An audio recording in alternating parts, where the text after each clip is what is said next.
Bienvenue dans le Lab 04. Rejoignez la résistance dans ce jeu de plateau coopératif et tentez de déjouer les pièges de l'ISC afin de trouver la sortie.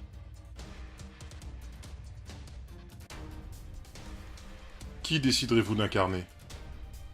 Alice est une tacticienne de génie qui jongle entre agressivité et charisme pour soutenir ses compagnons d'armes. Ashton est une brute née pour le combat.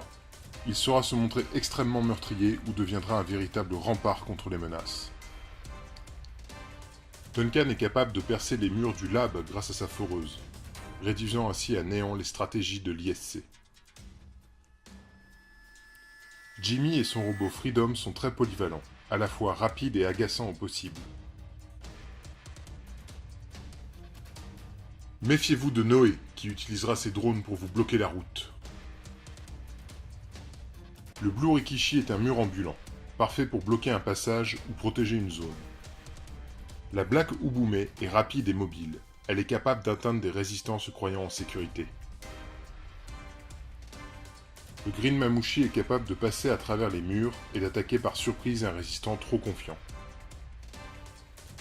Grâce aux tuiles numérotées, la mise en place est simple et facile.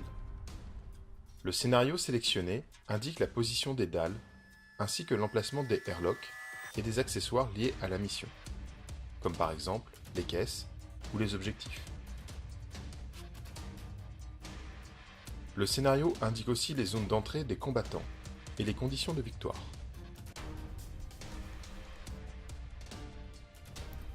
Les combattants d'Escape disposent de 4 caractéristiques. Le mouvement, exprimé en nombre de cases, le nombre d'actions possibles par tour,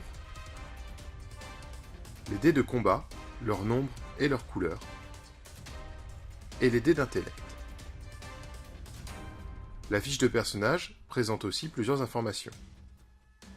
Le nom du personnage, son rang en nombre d'étoiles, sa faction, ISC ou résistance, ses points de vie, ainsi que sa compétence de base. Les autres compétences peuvent être acquises avec des points d'expérience. Au cours de leur activation, les personnages peuvent dépenser leurs points d'action et de mouvement comme bon leur semble. Ashton peut par exemple parcourir 2 cases, puis effectuer une action de combat au prix d'un point d'action, et ensuite terminer son mouvement. Si le personnage est sur une case adjacente à une caisse, il peut dépenser un point d'action pour la fouiller. Dans ce cas, il suffit de piocher la première carte du paquet objet.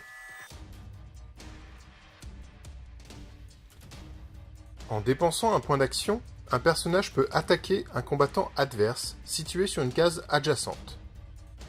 Si le défenseur le souhaite, il peut aussi dépenser un point d'action pour se défendre. Les symboles boucliers sont des défenses réussies. Les symboles batte sont des attaques réussies. Chaque combattant lance un nombre de dés égal à sa valeur de combat en respectant la couleur des dés. Chaque joueur additionne le nombre de battes obtenus.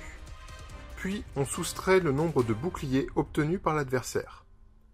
Le nombre de battes restant correspond aux blessures subies et le combattant perd autant de points de vie. Rejoignez-nous sur ce Kickstarter pour obtenir Escape Rebellion ou Escape Révolution. À vous de faire triompher la résistance ou l'ISC. Chaque boîte est un jeu à part entière et une expérience unique. Les règles sont communes, mais les figurines, missions et campagnes sont différentes d'une boîte à l'autre. Ce Kickstarter de 15 jours vous permettra d'acquérir 2 combattants exclusifs et bien des améliorations pour ce jeu de plateau avec figurines pas comme les autres.